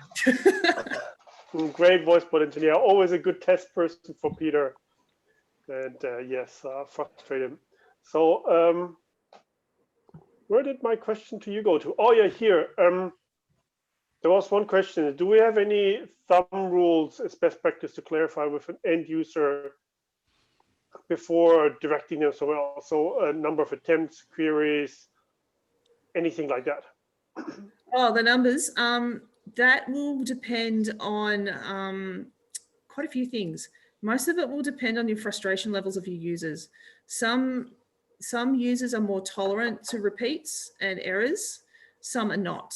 So if you're, for example, if your demographic is older, don't have so many errors, put them through to a person or put them through to the next step so that they can keep moving. If your population is younger, they're probably doing this over chat anyway, and they don't care. If your population's sort of, your middle ages, they'll be more fault tolerant. But if your population is, I'm going to pick on the tradies again, if it's tradies, they don't have time, they don't care. Limit your error checks because they don't want to go around in circles, right? So the answer to that is it depends. Do your research on your users. We had a rule of thumb back in our days, which was like 2 or 3. Like 4 is usually just too many times to ask someone the same question. 3 is getting a bit irritating. 2 is much kinder, but if you want to be a little bit mean to users, you could maybe stretch it to 3.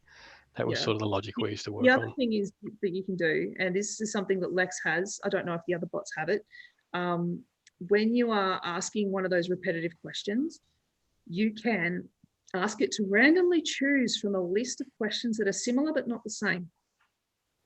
So for example, I didn't quite catch that. Do you reckon you can repeat it? Or, oh, look, I'm sorry, I'm having a really bad day. Could you start again?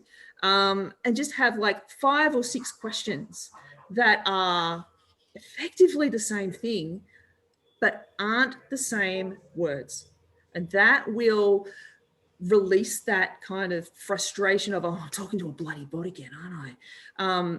Because people do not say the same thing twice. They will, most likely, they'll say it slightly different every time. They will inflect it differently. They will say different words. They will ask different things, even though they mean the same thing. So that's another way around it.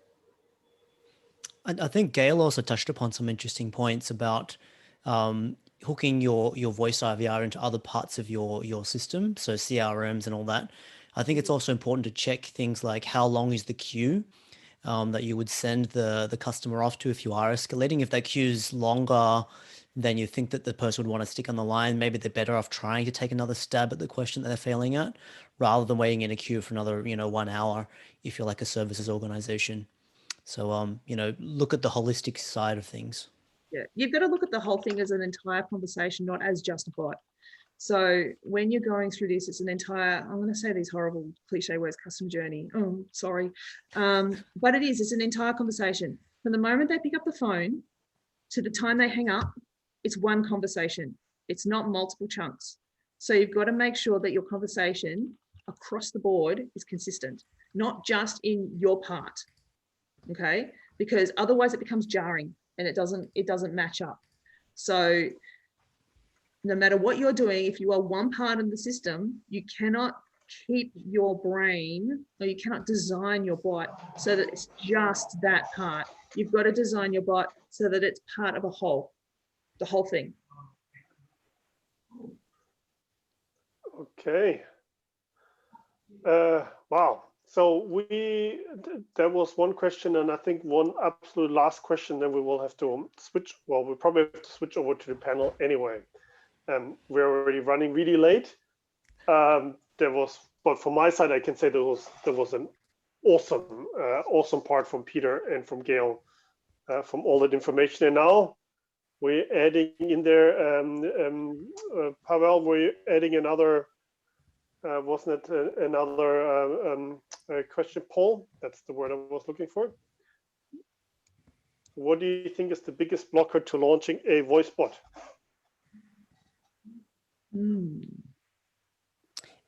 And by VoiceBot, are we thinking more about contact centers or things like Google Assistant and contact Siri's? center voice, but yeah, let's stay with that for the moment. I think most of the things that we currently had were fairly contact center focused. It's neck and neck. Lack of funding.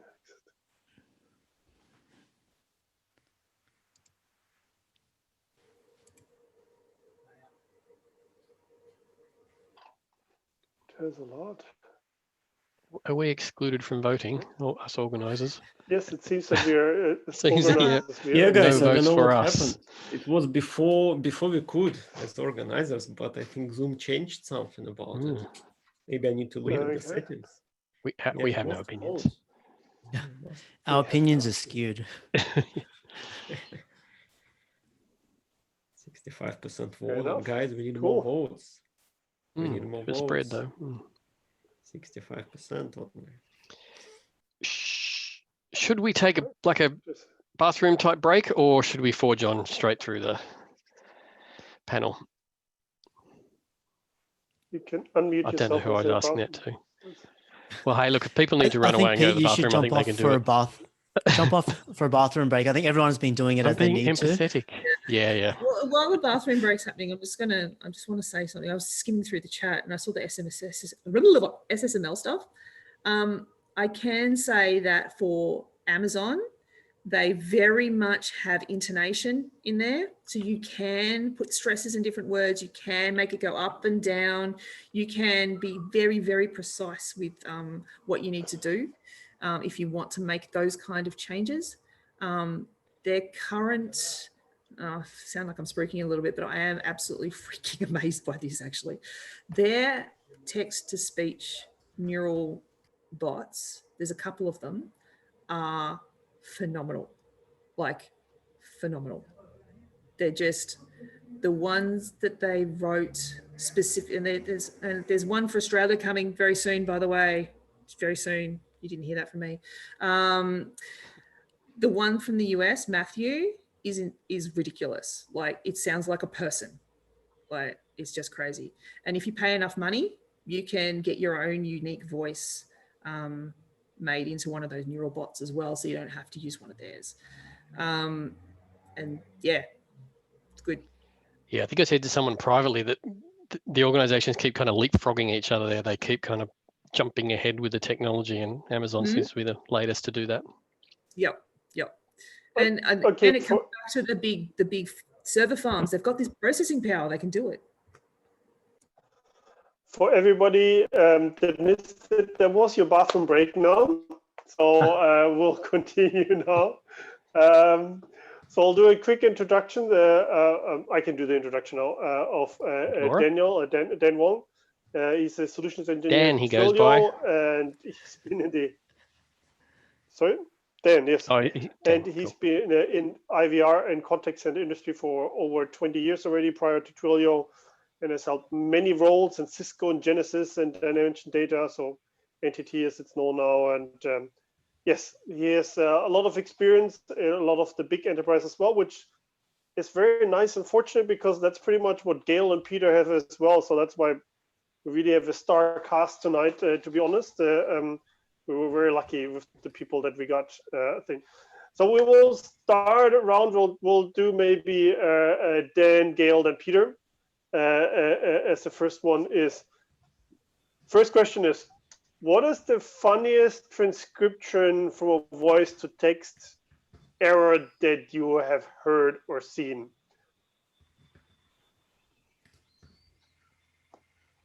So Dan, it's up to you. I'll go ahead with this one. I think earlier on in my career, I started my career at VCommerce. So with Dennis and Pete, almost 20 years ago now. So I used to listen to a lot of transcriptions and a lot of conversations in those days, and you hear bets, you hear all different, all different voice recordings. But the funniest ones are usually the ones where grannies are actually having a full conversations with the IVR as though they're actually a person. So there was one time where we'd just be sitting there listening to this like 7 or 8 minute mono conversation of this granny having a good old chat and yarn with with the IVR itself. So yeah, you hear some funny stuff on those things. Some of them are not safe for work, but yeah, there are some pretty good ones. That sounds pretty cool. Gail?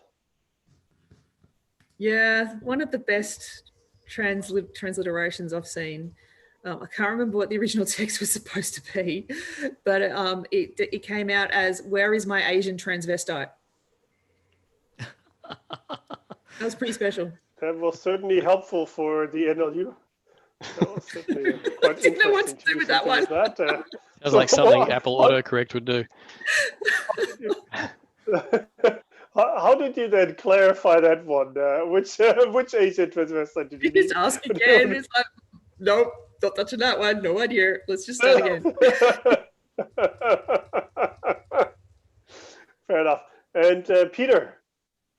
I think I might be thinking of the same one that Dan had actually, but yeah, there was one we used to listen to where I think she was like an Italian grandmother, so it was a double whammy, and she was trying to talk to her daughter who worked at the bank, I think it was, that the system was at, and she just kept saying, "I want to talk to Maria Marshall, I'm her mum," and it would go on to the next prompt, and she just never realized it was automated. But I remember that there was a real, like, the climax of the joke was right at the end where she just goes like, "Why you no talking to me?" Like she was just nonplussed as to why it wasn't answering her properly, and her expression was hilarious. We used to listen to it every few weeks because it was so funny. In the good old days when you could listen to recordings more easily than you probably can today, with privacy concerns. Good. By the way, everybody else, you can still add some more questions in there into the chat as well if you want to. But we had another question was as well. So what would you like to see better from a technology side? I think in our last poll, technology was still definitely one of the big things in there. So I'll go now again from Dan first. Even with all the advances with Voicebots and IVRs, I still find that it lacks the control that we used to have with the old school GRXML and controlling your grammars and be able to actually have that really tight control of what you can recognize, as well as being easily injecting voice prompts or voices in there that are actually pre-recorded. A lot of technology, I mean, Lex has gone a long way being able to actually inject audio prompts within your SSML as well. But a lot of the other technology, they just don't have the same sort of control that they used to. So I think there's still a little bit some ways to go with Voicebots, even with all the advances in technology. So yeah, that's probably one of my most recent ones. Yeah. Dan, just to elaborate a bit more, can you share why control is important? It's the tightening of grammars, right? So, for example, it's great that you can have this open grammar, open dialogue, but when you want very much a directed dialogue, you want to start restricting the context of the conversation and more of a linear flow. That's used to be when you're doing call flows and IVR call flows, it's really easy to just drag and drop and go down like what Pete showed in terms of your flow. But nowadays with the advance of your, Lex with dialogue flow and even with autopilot, it's more of a state engine, right? Human mind don't really work in a state engine perspective. If you work through a flow, it's much easier to get through a flow than trying to design a state engine that's very, very different type of voice bots. Cool, thank you, Dan. Okay, Gail, next was for you. What would you like to see better from a technology side? I think what we've got now at the moment, I'll speak mostly to Lex because that's what I know. It's, sorry, Dan, it's not a state engine, but it's actually stateless. So it's actually the opposite of that. You have to inject state into it. And that's why I was talking about recursion there, because that's how you parse language. So if anything, the issue is it's very open-ended and it's only in text. So all of the text to speech and speech to text is not in our control. We are at the utter mercy of utterance translation of the large gods of the world in technology. So we are at the mercy of your Azures, your Amazons, your Googles, to actually take what's been said and turn it into text that you can do something with. So at the end of the day, that's a separate service. And that limits your ability to be able to do things with it, because you just get what's spat out the other end. Now, I'm quite lucky. I have had a huge amount of input into the Australian accent translation in Lex, which we have now, mostly because I spent about 6 months complaining bitterly about how bad it was. And that because we're a non-rhotic language, we don't say our R's. So we go water instead of like the Americans who say water, right? So when we didn't have in Amazon, when we didn't have a language pack just for Australia, half of our words didn't come out. So line and loan and all house and all of those letters where we say, where we our diphthongs are just ridiculous because we're Australians, right? We speak Australian. Just like that. We swallow our vowels, we swallow our consonants. It's not consistent, zero control over that. So that's, for me, that's a very, very big limitation. And that's what I would like to have more control over, but I don't think I'm going to. All I can do is yell at the product manager. Okay, fair enough. Peter? Strangely, I'm pretty happy with where a lot of this technology is. I mean, I was putting up with this technology, as I said, going back to the 1990s, and it really didn't advance much for like 10 or 15 years. And my gosh, what's happened in the last 4 or 5 years has been amazing. So I'm pretty happy with what's available. But if there was one thing I've been wanting to see for a while, so this is actually a bit of a leap here.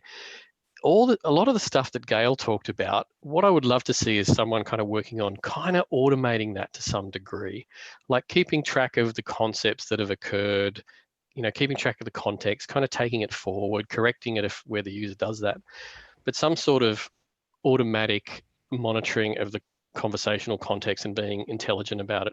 Because as Gail pointed out, you just have to build all of that stuff by hand at the moment. So the technology that you have is fairly limited in its longer term context of the conversation.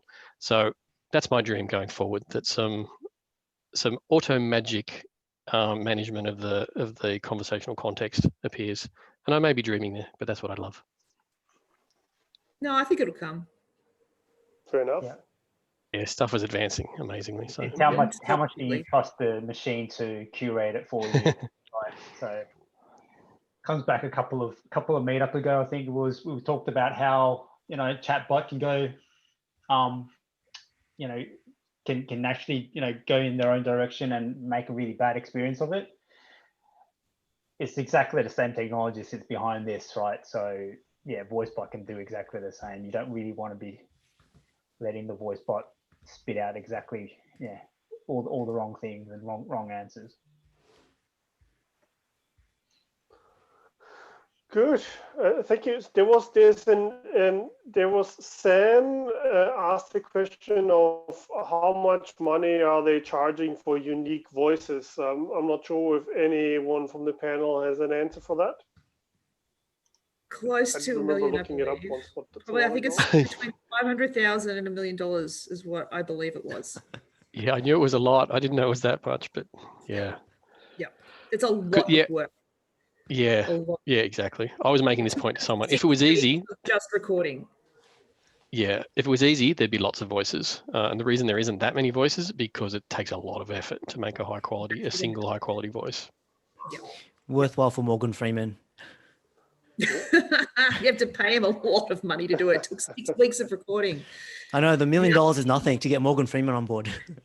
The other issue is that if you have, this is another thing that you need to consider when you're buying this sort of stuff, is if you're paying for a unique voice, that voice talent now is tied copyright to that voice and to your product.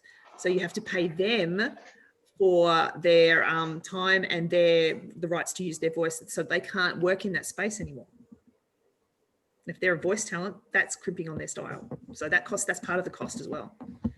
And as a voice talent, right, you by giving your voice to TTS, you're potentially taking away your own business, right? Because you're no longer booking those gigs for those voice prompts.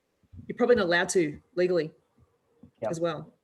So yeah, you've got to pay that voice talent for their potential loss of income and things like that. It's an interesting one because it's going to be what is the voice of an organization, and we were just talking about that recently with Soul Machines, actually, around well, the person that is your voice in your TV advertisement or radio advertisement is the voice that is associated to your company. And if that is the voice that is consistently the same, then that's probably the voice that people expect. They don't care about the CEO or whatever. It's the person from the ad. That's your company's voice. That's how you sound. So interesting. Yeah, will be interesting to see. What do you guys think? Do you think, guys and ladies, think that it will come though more and more that people will use a unique voice for their company? Yes. Or prices will come down as well, I assume, as well over time? Yeah, when they get better at it, yes. Yes, I think they will. I'm also wondering whether or not there's enough voice clips of a particular person in the wild out there to be able to actually build out the whole vocab, right? No, they have to do special, they have to say vowels and consonants and diphthongs in special ways, and they have to put them all the combinations together so that when the TTS happens, they actually create the words on the fly. So you can't just grab it out of the wilds. You actually have to record them very specifically. I hope, Sam, that answered your question or what you wanted to. There was a lot of detail in there. Then another question that we had is, there was quite a side discussion on that, and I have to admit I couldn't follow anymore everything that was going on. So one more, maybe, sorry, I quickly add Pavel's question into that because it was just related to the one before. Can you create artificial voice of high quality so it won't belong to a person? Is that fairly easy, or is that what do they actually do currently with the voices that they create? You'll hit the uncanny valley. If anyone knows what the uncanny valley is, that's the point where an artificial being becomes so close to being human, but not quite enough that it actually is creepy and becomes jarring. So we are nowhere near artificial voices being that good yet. You will always be able to tell them, and they will always be weird. Even the ones based on real voices are still not quite right, and we can tell, but they're very, very, very much on the other side of the uncanny valley. So all the voices that we currently hear from the big providers are based on real human voices. Mostly. And then, The Amazon ones are. I believe the only kind of exception, yeah, I mean, they can't just make them out of nothing, but I heard the suggestion has been to take 2 or 3 voices off the shelf and blend them together to make a new one. That's been a suggestion, so that ends up not sounding exactly like any of the early 3, but you kind of get a new voice out of the 3 of them. Yeah, and there's also supposedly something coming along. Yeah, and also a gender neutral type of voice that was being created, and someone's trying to, they're trying to get that properly made into into a TTS voice, or get someone to actually bring that to a TTS engine. Okay. Cool. Then there was one big side discussion there, and please stop me if you have already all the answers. Rohit was asking, do we have any tips, automation tools to test voice bots and shortening the testing time? So from a voice perspective. Oh, I've done a lot of work on this. A lot of work. So a couple of things. One, it's mentioned in the chat, Ciara, or any kind of those dialer places where they make it their job to test IVRs, pump them into your VUI as well. They can do all kinds of crazy things. Ciara in particular are very good. Get them to record. So what you do is you record all of the sentences you want to test, so someone still has to record it all. Text to speech doesn't work. Do not use text to speech generation to test your VUI. Do not. You have to record it. You have to get a person. You need multiple people to record them. So more than one person needs to do this. You need to have multiple sets, and then get Ciara to just pump it in and test it and get the results out the other end. The other thing is, and that will test your speech to text, okay? So that will test that part of it and make sure that you're actually getting the text right. Then you can actually put in an automation for just the text part, and you probably have to write something for that, but just type all the sentences out, type them all out, have a big spreadsheet, type them all out, and pump them in one at a time with what you expect to come out the other end, because you will expect your bot to have a specific response to a specific piece of text, right? And then just automate that and match them up, pass, fail, pass, fail, pass, fail, pass, fail. And do that multiple times. Every time you make a change to your bot, run it. Unit test your bot. Yeah, and Ciara has also got a regression service as well, so they'll keep all that for you and run those regression testing for you as part of their test regime. Good to hear. Did that answer your question mainly, Rohit? I hope. I have to admit, I remember that drove me also crazy when I was at Bosch, that most people utterly forget that testing of what you just build is very important. They just focus about building and not testing, and that's why we were looking for a platform where we had testing and build as well. Go for it. Yeah, it reminds me of the early days back in the early 2000s when we're trying to test IVRs with those audio cards. We would put 2 IVR system, hook them together across the 2, and then trying to get the timings right and everything. And from that's actually where Ciara came from. The founder of Ciara, Alok, basically took that idea and built that product from that point. Yeah, that he did. Cool. Yep. The other thing is with the way the bots are built today, if you make a small change to one of your intents, it can have big impacts to your overall performance. So making sure that you run those tests every time you build your bot is very important. See what impact does my change here have on utterances over here, because it will. Okay, good one. Then another question that came from Joel. What would you recommend as learning resources for VUI design or conversational design? I will go for whatever, Peter first. Now do we do this time the other way around? Sorry, I didn't quite catch all of that. Can you repeat the question? What would you recommend as a learning resource for voice UI design or conversational design? Ah, right. Yeah, I'm not sure if there's anything new out. Someone mentioned in the chat there, Kathy Pearl is one of the doyens of this industry and wrote one of those books that has the animals on the cover. You know, those ones that are in the tech industry. So that is a very good one. Very good, There are a few Catherine. around. Thank you for showing there. Yep, thank you for that. There's some pretty good online information from Amazon, actually. Amazon kind of led the way in putting good guides for people to build Alexa skills. So there's some pretty good information on there just to get started with.